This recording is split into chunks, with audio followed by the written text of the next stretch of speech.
O vereador Carlos Bolsonaro, filho do ex-presidente Jair Bolsonaro, divulgou um vídeo com imagens de um indivíduo atirando pedras, assim como imagens das pedras encontradas no interior do imóvel. Carlos Bolsonaro disse: "Realizei há pouco registro de ocorrência na Polícia Civil do Rio de Janeiro, informando a ação de ameaça por indivíduo em meu gabinete de Bento Ribeiro e também residência de meu pai, presidente Jair Messias Bolsonaro, neste dia 10. O vereador prosseguiu: "Seguem imagens que comprovam as ameaças contínuas às quais estamos expostos diariamente, minha família e eu, perigo este que não sabemos o tipo de dolo e podem facilmente escalar para atentados fatais. E preciso mencionar também as constantes e usuais ameaças sofridas por nós dia e noite e que são de conhecimento de todos, inclusive daqueles que se fazem de ingênuos, seja pela internet, seja por quaisquer outros meios. Estes são perigos muito reais que têm lastro na realidade, como foi a tentativa de assassinato do último chefe do Poder Executivo." Há algumas semanas, após ter indeferido seu pedido de renovação de porte de arma, Carlos Bolsonaro havia dito: "Contra fatos não há argumentos. Primeiro, antigo filiado do PSOL, braço do PT, tenta meu pai. Em seguida, as constantes ameaças à nossa integridade física aumentam, fatos vistos aos olhos de todos ao longo dos anos. Depois, retiram a segurança e a negativa dos veículos blindados a serem utilizados pelo ex-presidente. Agora, essa questão do porte de arma. A conclusão é de vocês." Apoiadores do ex-presidente Jair Bolsonaro e pessoas que apenas têm um discurso diferente do imposto pelo cartel midiático vêm sendo perseguidos, em especial pelo judiciário.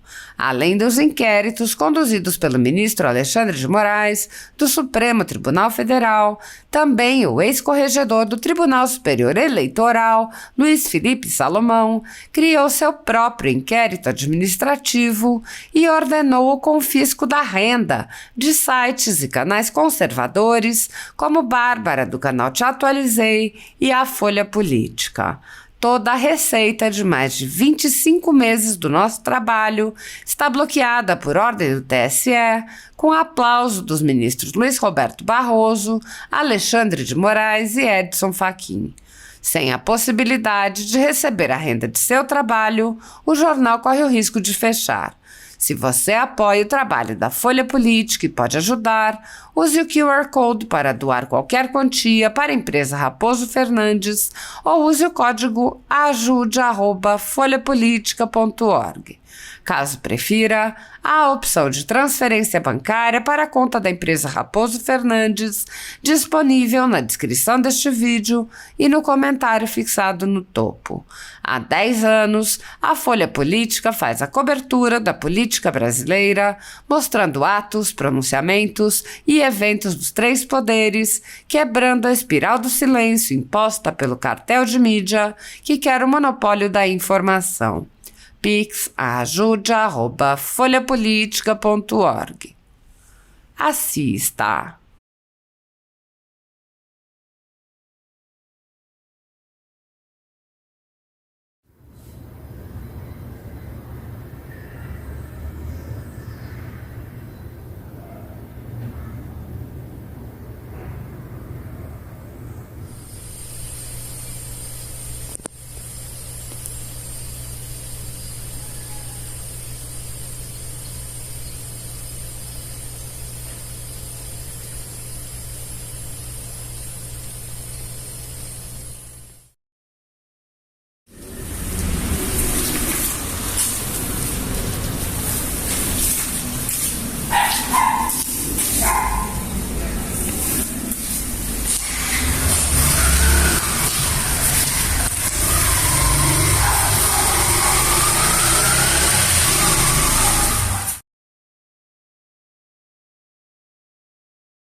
Buenas noches, boa noite para todos. É uma honra para mim estar aqui nessa palestra com meu amigo, o professor Marcelo Suano, que eu conheci pela mídia. Quando ele escreveu esse livro inacreditável que conta a história da Venezuela, como destruir um país, ele me contactou pela mídia. Embaixadora, eu quero conhecer a você. E aconteceu. Então, eu escrevi a contraportada de seu livro. Isso foi maravilhoso, porque foi uma reunião muito boa. Eu lembro sempre que foi uma reunião de uma pessoa que eu não conhecia e que conhece muito bem o que está acontecendo no meu país. Também é uma honra para mim falar com o Lucas. Lucas escreve muito de Venezuela e conhece muito bem a situação. Então, eles conhecem tanto bem Venezuela que eu só aqui vou fazer uns comentários, porque eles conhecem muito bem a situação.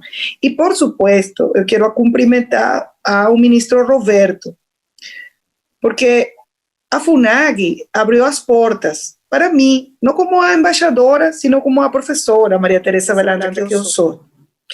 E eu agradeço muito, porque quando você é professor toda a sua vida, isso não muda.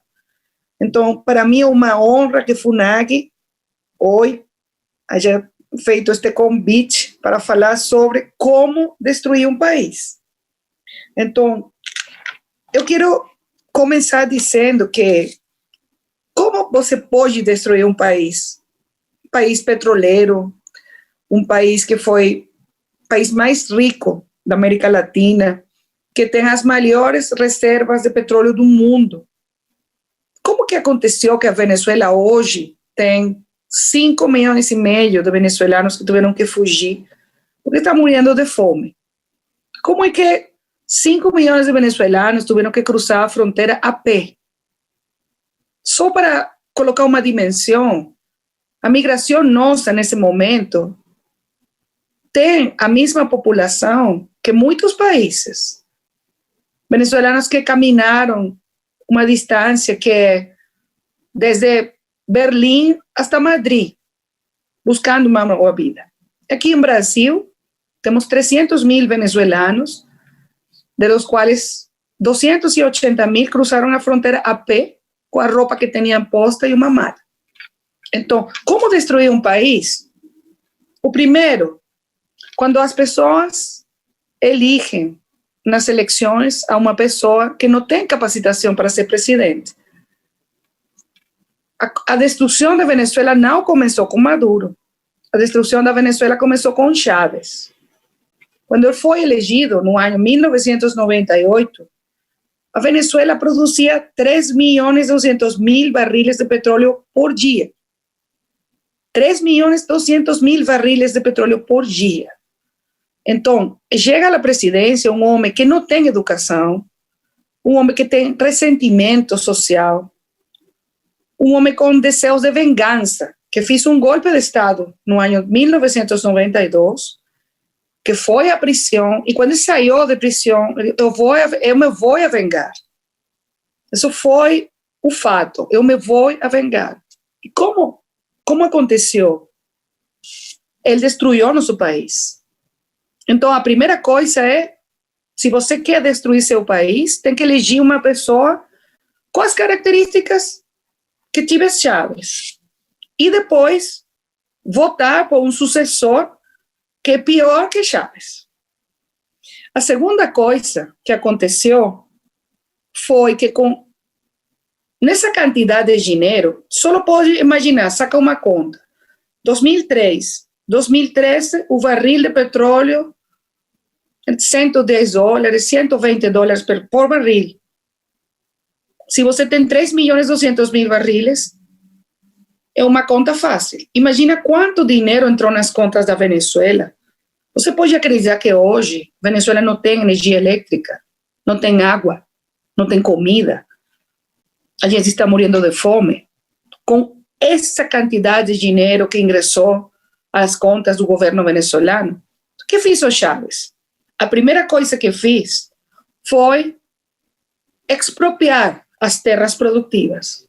O primeiro que aconteceu, as melhores fazendas, as melhores, as mais produtivas. Não, agora não são de seus donos, são de nosso governo. Vamos expropriar. Nessas terras que os produtores eram produtores de bem, produziam milho, farinha, arroz, feijão, bananas, frutas, tudo isso acabou. Porque eles expropriaram as terras para dividir as terras entre as pessoas e ninguém fez um investimento, ninguém fez um mantenimento, ninguém fez uma capacitação para as novas pessoas. Então, essas terras foram arrasadas. A segunda coisa que ele fez foi despedir, votar, sair de 20 mil empregados da indústria petroleira. Isso aconteceu no ano 2002. Um dia, ele decidiu sair de 20 mil profissionais, engenheiros petroleiros, geologistas, pessoas que tinham toda a sua vida fazendo um trabalho maravilhoso, porque a Venezuela foi a segunda indústria petroleira mais importante no mundo. Então, se você quer destruir uma indústria petroleira, o primeiro que tem que fazer é sair das pessoas profissionais e colocar nesses postos amigos ideológicos, pessoas do partido político do presidente que não têm capacitação para fazer o que a indústria petroleira faz, que é produzir petróleo.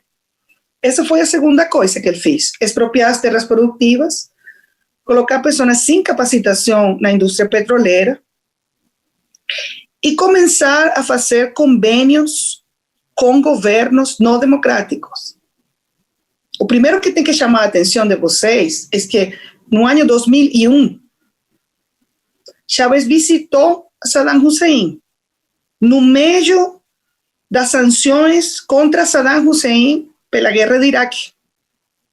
E ele foi a fazer acordos com ele, com o governo iraniano, com o governo de Coreia do Norte, com Cuba, com governos não democráticos. Então, tem uma terceira opção, como destruir um país, fazer convênios com governos não democráticos. A quarta coisa que ele fez foi entregar nossa soberania, nossas forças armadas, nossa inteligência e nossa companhia para fazer documentos, identificação, aos cubanos. Chávez fez um convênio com Cuba e ele entregou tudo o que é nossa identificação, registros, cartórios. Hoje, a Venezuela, se você vai vender um apartamento, ou se você vai vender um carro, os cubanos têm controle desses documentos. Aí tem uma quarta coisa, entregar a soberania a um governo estrangeiro. E Chávez abriu as portas para os cubanos, primeiro, e depois para outros, russos, chinos, iranianos. A outra coisa que você tem que fazer para destruir um país é regalar o dinheiro que não é sujo. Chávez recebeu tanto dinheiro, foi como quando você ganhou a loteria. Então, ele decidiu repartir o dinheiro entre os amigos. Quando você precisa, Evo Morales, aqui tem dinheiro. Quando você precisa, Rafael Correa, aqui tem. Eu te vou regalar um helicóptero. Ele regalou helicópteros das Forças Armadas aos amigos. Você regala as coisas que são suas, você não regala um patrimônio nacional. Ele fez isso. Ele fez isso. Regalou nosso dinheiro, o dinheiro dos venezuelanos, o dinheiro de PDVSA. Regalou. E também fez uma estrutura burocrática de corrupção para beneficiar as pessoas que trabalhavam com ele, que isso foi CADIV, Comissão de Administração de Divisas. Se você precisava importar uma caneta, você precisava importar um quaderno, um livro, um carro, você tinha que passar por uma empresa administrada pelo governo e ele decidia, você tem dólares, você não tem. Aí ocorreu o maior acto de corrupção de nossa história. Outra coisa que você tem que fazer para destruir o país é administrar mal. E eles administraram muito mal os recursos porque eles regalaram, donaram e se corromperam. A outra coisa que você tem que fazer, o que ocorreu na Venezuela, foi transformar as Forças Armadas. Nossas Forças Armadas, no passado, foram Forças Armadas profissionais, formadas em democracia, subordinadas ao poder civil, que aconteceu? Chávez mudou tudo isso, transformou a estrutura das Forças Armadas e cambiou a doutrina de emprego das Forças Armadas, de Forças Armadas profissionais a Forças Armadas revolucionárias. Agora, sua lealdade não é com a nação, sua lealdade é comigo, com o líder da revolução.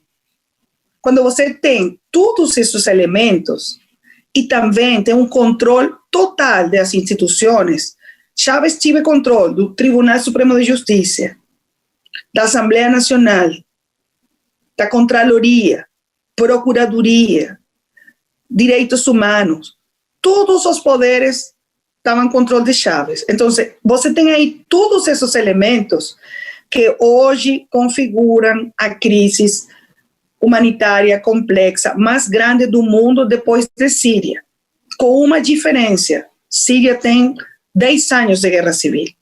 A Venezuela está destruída sem guerra civil. Tem 5,5 milhões de venezuelanos que tiveram que fugir. Então, essa outra coisa. Você quer arruinar um país, tem que expulsar seus melhores cidadãos.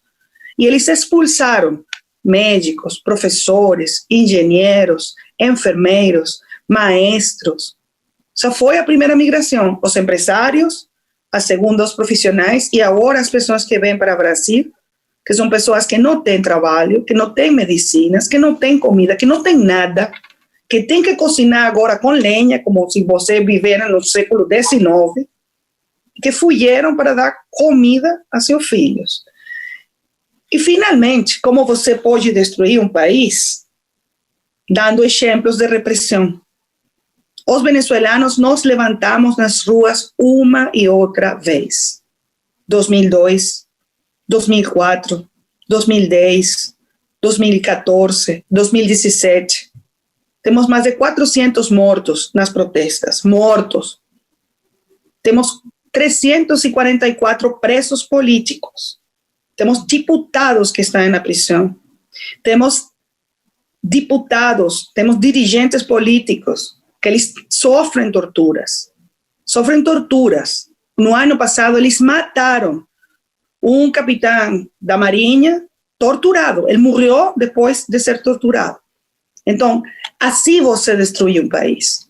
Quando você não tem respeito por as instituições, quando você não respeita a democracia, quando você não respeita a opinião dissidente, quando você coloca as pessoas na cárcel, na prisão, tortura, censura, reprime, acaba com a prensa livre, acaba com a propriedade privada, acaba com o investimento e expulsa os melhores cidadãos do seu país, você tem um país que está destruído, como está meu país agora. Então, o que eu posso falar é um chamado de alarma pela região. Tem que cuidar sua democracia. Quando os cidadãos não cuidam da democracia, acontece o que aconteceu na Venezuela. Isso que eu posso falar com vocês. Eu vou deixar hasta aqui para escutar suas perguntas. Obrigada.